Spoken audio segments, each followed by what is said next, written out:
En el programa de hoy, Papa Francisco afirma que no se puede estar sano en un mundo enfermo. Santo Padre pidió a instituciones proteger a los menores ante abusos y explotaciones que sufren en muchos países. Además, Vaticano informa cómo celebrará el Papa Francisco el Corpus Christi. Hola amigos, qué gusto que estén con nosotros. Bienvenidos a EWTN Noticias. Soy Eddie Rodríguez Morel. Les contamos que el Papa Francisco escribió una carta con motivo de la Jornada del Medio Ambiente en Colombia de manera virtual. Y en ella recordó que no se puede estar sano en un mundo enfermo. Veamos. El Papa Francisco escribió una carta con motivo de la Jornada Mundial del Medio Ambiente que se llevó a cabo el pasado viernes 5 de junio en Bogotá, Colombia, de forma virtual, ante la imposibilidad de celebrar el evento presencialmente por la pandemia de coronavirus. En la misiva, el pontífice recordó que la protección del medio ambiente y el respeto a la biodiversidad del planeta son temas que nos conciernen a todos. En ese sentido, subrayó que no podemos pretender estar sanos en un mundo que está enfermo, ya que las heridas provocadas a nuestra madre tierra son heridas que sangran también en nosotros. Asimismo, el Santo Padre expresó que nuestra actitud ante el estado actual del planeta debería comprometernos y hacernos testigos de la gravedad de la situación, ya que no podemos permanecer mudos cuando comprobamos los altísimos costos de la destrucción y explotación del ecosistema. Finalmente, el Papa Francisco insistió en que no es tiempo de seguir mirando hacia otro lado, indiferentes ante los signos de un planeta que se ve saqueado y violentado por la avidez de ganancia, sino que está en nosotros la posibilidad de apostar por un mundo más saludable para dejarlo en herencia a las generaciones futuras. Y nos conectamos inmediatamente con Roma y nuestro corresponsal Miguel Pérez Pichel, que nos trae información sobre la última audiencia general del Papa y un pedido del pontífice para la protección de los niños. Adelante, Miguel. El Papa Francisco volvió a celebrar desde la biblioteca del Palacio Apostólico del Vaticano la audiencia general de los miércoles, a la espera de que las circunstancias sanitarias respecto a la pandemia de coronavirus permitan volver a celebrarla desde la Plaza de San Pedro con la presencia de fieles. En esta ocasión, el Papa Francisco continuó con la serie de catequesis sobre la oración. En su catequesis, el pontífice se sirvió de la figura de Jacob para explicar cómo Dios se presenta en la vida en el momento más inesperado, cuando parece que todo está perdido, cuando una persona se encuentra verdaderamente solo. En el libro del Génesis se narra cómo Jacob se vio obligado a huir de su tierra después de haberle robado la primogenitura a su hermano.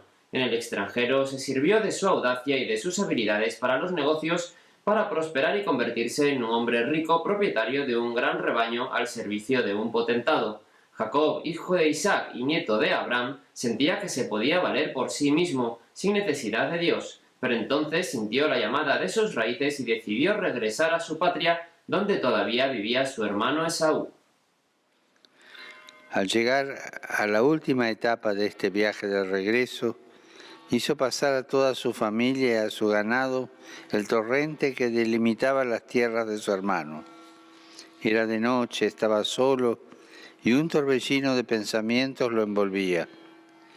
En ese momento se produjo su encuentro con Dios, que es descrito como una lucha con un desconocido en medio de la oscuridad. Es símbolo del combate de la fe y de la victoria de la perseverancia. En esa pelea Jacob no se mostró como el hombre calculador, el fino estratega que había vencido a todos con su astucia. A pesar de su esfuerzo, aquel ser desconocido lo hirió en el muslo y lo dejó cojo, mostrándole así su verdadera condición de fragilidad y vulnerabilidad. Pero al mismo tiempo ese combate le manifestó la forma de luchar con Dios. A ese Jacob herido Dios lo bendijo y le dio un nombre nuevo, haciéndole entrar en su tierra con el corazón renovado. Quien antes era impermeable a la gracia y a la misericordia a causa de su presunción, Dios lo salvó de su extravío y lo miró con ternura. Al finalizar la catequesis, el pontífice pidió a las instituciones públicas y privadas que pongan todos sus esfuerzos en proteger a los menores que son víctimas en muchos países de los trabajos forzados y de la explotación. Con motivo de la Jornada Mundial contra la Explotación de Menores que se celebra este viernes 12 de junio, el Papa llamó a poner fin al trabajo infantil, un fenómeno que priva a los niños y niñas de su infancia y que pone en peligro el desarrollo integral.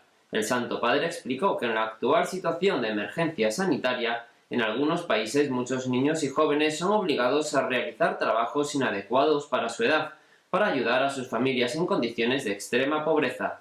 En no pocos casos se trata de formas de esclavitud y de reclusión con los consiguientes sufrimientos físicos y psicológicos. Esta es toda la información desde Roma. Informó para EWTN Noticias Miguel Pérez Piché. Gracias, Miguel. En otras noticias les contamos que la oficina de prensa de la Santa Sede ha informado cómo el Papa Francisco presidirá la solemnidad de Corpus Christi este año. Veamos.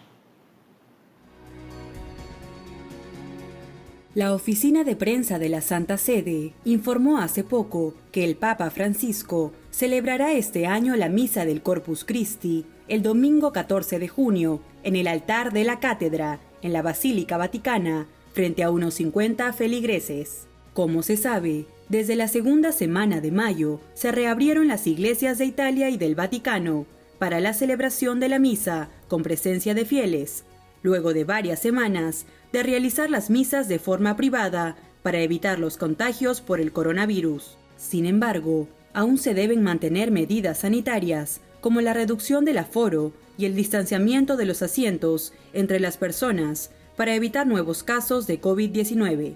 Asimismo, a inicios de junio, reabrieron los museos vaticanos con todas las disposiciones de bioseguridad respectivas, puesto que ya se encontraban grandes colas de fieles que esperaban tener la suerte de poder entrar. Cabe recordar que el año pasado el Santo Padre celebró el Corpus Christi en la iglesia de Santa María Consoladora y luego de la misa presidió la procesión del Santísimo Sacramento por las calles aledañas, mientras que en el 2018 se trasladó al barrio de Ostia, muy cerca del mar, donde celebró la Santa Misa, procesión y bendición eucarística.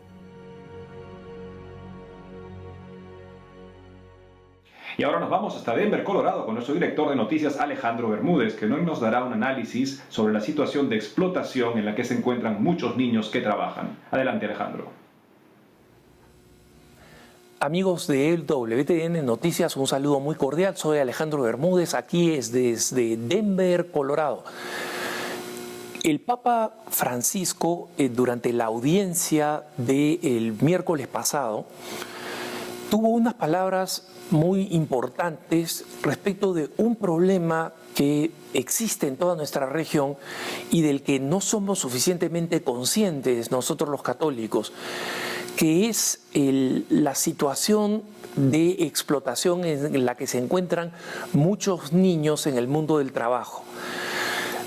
Este problema de los niños en el mundo del trabajo no solamente tiene que ver con redes de explotación, como aconteció en algunas regiones del sudeste asiático, por ejemplo, donde eran utilizados niños por la delicadeza de sus dedos, la pequeñez de sus dedos, para trabajos de carácter textil o de confección, y donde eran sistemáticamente abusados.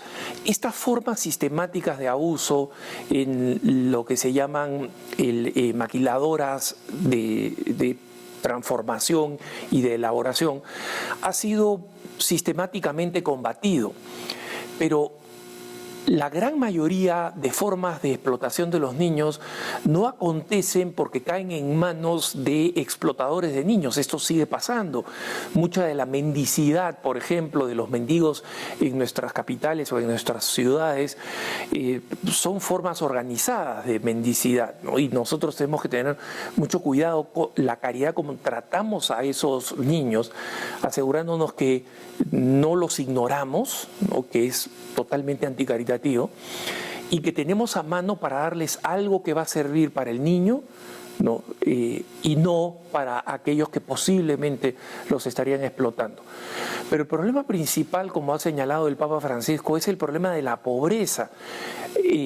que obliga a muchos niños a salir a la calle de muy temprana edad, cuando no deberían estar haciendo eso, deberían estar aprendiendo, deberían estar disfrutando su niñez, deberían estar jugando, deberían estar siendo catequizados en la fe, por ejemplo, y sin embargo tienen que asumir tareas que muchas veces corresponden a adultos, ¿no? Desde el cuidado del ganado, en algunas partes, pienso en los Andes, por ejemplo, de América del Sur, o ayudando en las empresas familiares, y a veces ni siquiera empresas, sino en el modo de supervivencia de la familia, ¿no?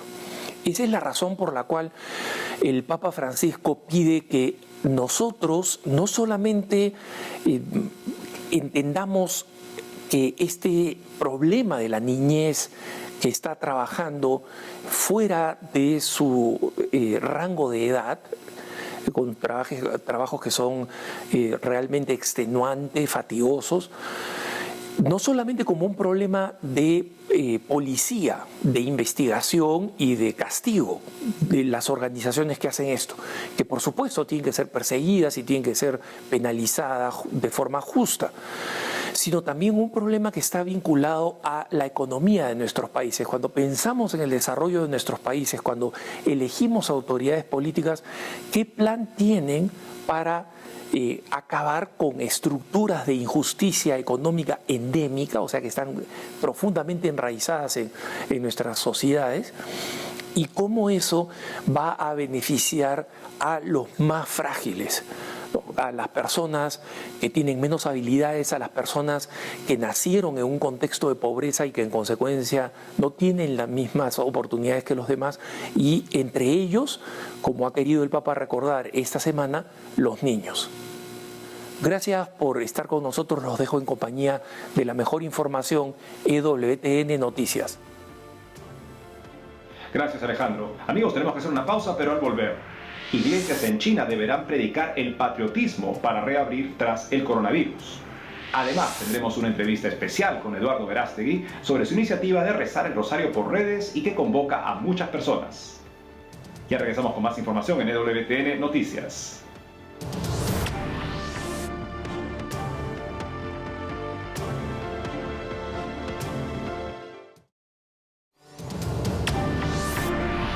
Regresamos al programa y les contamos que la Asociación Católica Patriótica de China anunció las nuevas medidas a considerar para la reapertura de los templos en el país. Veamos.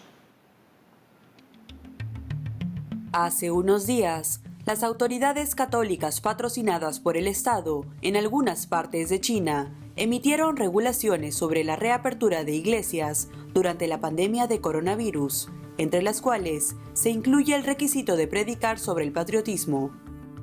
En ese sentido, en la provincia oriental de Zhejiang, la Asociación Patriótica Católica China, controlada por el gobierno, y el Comité de Administración Educativa Católica China de la provincia, emitieron un comunicado sobre la reanudación de las misas, en el que indicaron que solo los lugares religiosos que cumplan con las condiciones de prevención de epidemias podrán celebrar la Eucaristía, además de agregar patriotismo a la celebración litúrgica. Frente a este contexto, los fieles católicos del país se manifestaron y calificaron como inapropiadas las disposiciones establecidas, ya que consideran que como miembros de la Iglesia Católica Universal no pueden aceptar y glorificar lo que los comunistas toman como educación patriótica.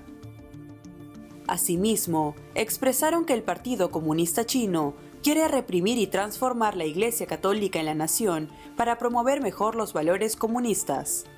Cabe resaltar que las nuevas reglas producidas por el gobierno de China buscan la sinicización, que es la adaptación de todas las religiones a la cultura y al comunismo.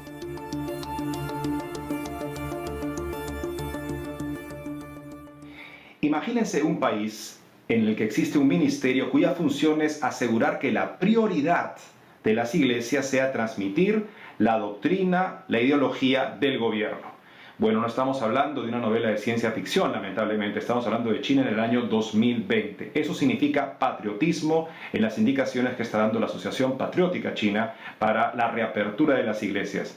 De modo que se hace aún más difícil la precaria situación de la iglesia clandestina, fiel a Roma. Y es justamente lo que busca el gobierno, aplicar el acuerdo con el Vaticano, lo está aplicando así, de modo que no existe en adelante ninguna comunidad católica que no sea controlada completamente por el gobierno comunista chino.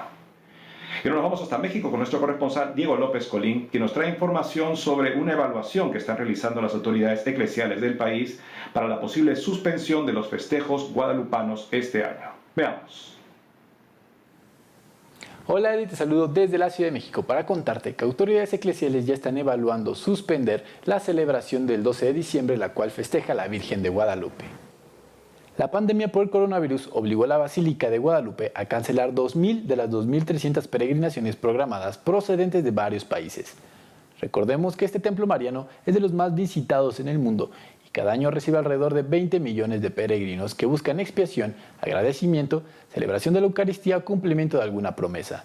Incluso Juan José Jiménez Monreal, coordinador de peregrinaciones de la Basílica de Guadalupe, dijo en entrevista para ABC Noticias que en caso de que para fin de año no haya una cura para el COVID-19 o no se cuente con el control y apoyo por parte de las autoridades sanitarias para controlar a los peregrinos, se tendría que cancelar la fiesta anual del 12 de diciembre, que convoca más de 7 millones de feligreses en el Tepeyac que asisten en masa para agradecer a la Virgen y cantarle las mañanitas. Sería un hecho inédito cancelar las peregrinaciones al templo guadalupano, ya que éstas se realizan desde el siglo XVII. En otra noticia les comentó que el arzobispo de Toluca, Francisco Javier Chaboya Ramos, dio a conocer que durante la emergencia sanitaria se han registrado casos de sacerdotes falsos, los cuales ofrecen sus servicios a la población como ministros de fe católico. El arzobispo de Toluca denunció que, de acuerdo con varios reportes, se han detectado casos en los que personas sin ninguna relación con la autoridad eclesial ofrecen a los creyentes realizar celebraciones religiosas o misas, llevándolos a cabo en salones, jardines o domicilios particulares. El arzobispo hizo un llamado a los fieles para que no se dejen engañar por quienes buscan aprovecharse de la necesidad espiritual de las personas y puntualizó que al aceptar estos servicios, los fieles católicos caen en actos de apostasía, es decir, la negación, la renuncia o la abjuración de la fe en otra religión, causando división. Recordó que en este momento, a excepción de la unción, los sacerdotes no están celebrando sacramentos y, dado caso, todo sacerdote debe traer una identificación sacerdotal. Para finalizar, les informo que luego de las protestas en Estados Unidos por la violencia policial, en México se dio a conocer el caso de Giovanni López, un joven albañil el cual murió estando bajo resguardo de la policía. Hace unos días en el estado de Guadalajara se hizo viral un video en el que se muestra un joven siendo arrestado y golpeado por policías locales, presuntamente por no traer cubrebocas. Este joven, identificado como Giovanni López, perdió la vida poco tiempo después en un hospital, hecho que enardeció a los ciudadanos del estado, quienes han generado varias protestas, algunas violentas, que han continuado durante días. En este contexto, el cardenal José Francisco Robles, arzobispo de Guadalajara, señaló que si bien los abusos de la policía y la impunidad son situaciones bastante graves, no debemos destruirnos los unos con los otros y polarizarnos por el odio. Aseveró que como católicos no se puede compaginar la fe con la realidad malévola en la que vivimos. Por último, exhortó al pueblo jalisciense a emprender a perdonar cuando existe el sentimiento de rencor, además de autoanalizar nuestras decisiones con la fe que profesamos. Eddie, esta es toda la información que tengo desde Ciudad de México. Te mando un fuerte abrazo hasta tu casa. Reportó para EWTN Noticias, Diego López. Ahora les contamos que desde el pasado 22 de marzo, el actor y productor mexicano Eduardo Verástegui viene rezando el rosario a través de sus redes sociales y en los últimos días ha reunido a más de 1 millón de personas para rezar por el fin del coronavirus. Para contarnos más al respecto está con nosotros Eduardo Verástegui. Eduardo, bienvenido a EWTN Noticias. Gracias, Eddie. Gracias por esta oportunidad que me dan. Aprovecho este medio para mandarte a ti, a tu familia y a toda la audiencia un fuerte abrazo desde la Ciudad de México, donde me encuentro, en mi casa, que es su casa. Eduardo, cuéntanos, por favor, cómo surgió la iniciativa de estas jornadas de oración que son cada vez más multitudinarias. Desde hace 16 años empecé a rezar el rosario todos los días, gracias a un sacerdote que mientras yo estaba haciendo mi primera confesión general, literalmente estaba confesando mi vida entera por primera vez, el sacerdote al final me pone como penitencia rezar un rosario. Y él se dio cuenta con mi mirada de que no lo sabía rezar. Empezaba yo apenas mi formación, tenía 28 años, tenía un rosario colgado, mi madre lo rezaba por mí y yo me lo ponía y éramos un equipo, pero realmente yo no sabía, es más, incluso pensaba que era hasta de la buena, era un amuleto de la buena suerte, imagínate lo mal formado que estaba, ¿no? Sin embargo, cuando el padre me ve el rosario en el cuello y me dice, ¿sabes rezar el rosario? Le dije, la verdad, padre, pues no, mi madre lo reza por mí y pues así es como hemos ido avanzando, pero no, a ver, espérame un segundo. Y se fue y me trajo una guía de cómo aprender a rezar el rosario, ¿no? Una guía muy sencillita, un libretito muy pequeño. Y bueno, me dice, esta es tu penitencia, ahora te recomiendo que lo reces todos los días de tu vida. Y yo recuerdo que le dije, ¿todos los días? Y me dice, lo vas a necesitar. Lo vas a necesitar. Y tenía toda la razón. Recuerdo mi primer rosario completo fue solo, al lado de mi cama, hincado, con el libretito, aprendiendo a rezar el rosario a los 28 años. Imagínate cuánto tiempo perdido atrás, pero bueno, más vale tarde que nunca, ¿no? Y a partir de ahí ya no era lo que me decían, ¿no? Del poder de la oración, que siempre lo escuchas y todo el mundo habla del poder de la oración. Ya no era un tema de lo que dice la gente, sino lo que yo estaba experimentando. En este sentido, ¿qué significó para ti que se te han unido más de 1 millón de personas y qué te dicen al respecto? Claro, podría escribir un libro sobre todo lo que he vivido en estos meses, sobre todo los testimonios, las cartas, los mails, los mensajitos que te llegan por medio de las redes sociales, de personas que han empezado por primera vez a rezar el rosario. Hubo personas que lo rezaron por primera vez, o sea, su primer rosario fue ese día, con 1 millón de personas. Imagínate, yo decía, no hombre, qué increíble, ¿no? Que tu primer rosario sea de esa manera. El primero, el mío, como te dije hace un momento, estaba solo al lado de mi cama, leyendo cómo aprender a rezarlo, ¿no? Nunca me imaginé que en ese momento, 16 años después, íbamos a estar 1 millón de personas rezando el rosario, ¿no? Es increíble. Sin embargo, pues quieres que sean más. 1 millón son muchos, pero somos más de 7 billones de personas en el planeta. Y estoy seguro que diario se rezan millones de rosarios. Lo que pasa es que ese era un momento importante porque la idea era que nos juntáramos en un evento específico. Sabemos que hay más de 1 millón de católicos rezando el rosario todos los días, muchos más. Pero la idea es aprovecharnos de las redes sociales para invitar a los que no lo están rezando o los que lo rezaban pero lo abandonaron, retómalo. O los que incluso tengo muchos amigos evangélicos, protestantes que no creen en el rosario. Sin embargo, entraron. Al principio muchos me criticaban y me decían, Eduardo, eres un idólatra, ¿cómo es posible? Tienes que leer la Biblia, y etcétera. Y sí la leo, y todos los días. Y recomiendo que la leamos todos los días. Y si no la tienes, bájala hoy mismo para que empieces a leerla, ¿no? Es tu rosario, es la Biblia, son los sacramentos, es tu director espiritual, es todo son las herramientas que Dios nos deja para poder alcanzar la santidad a la cual Él nos llama y que solamente es posible alcanzarla si llevamos, repito, una vida sacramental, una vida de oración, una vida de formación espiritual también, una vida de contemplación, de meditación, de ayuda a los demás. Todo eso junto es lo que nos va a ayudar a alcanzar esa meta donde todos queremos llegar, a ese destino eterno que es el cielo y que solamente se puede llegar si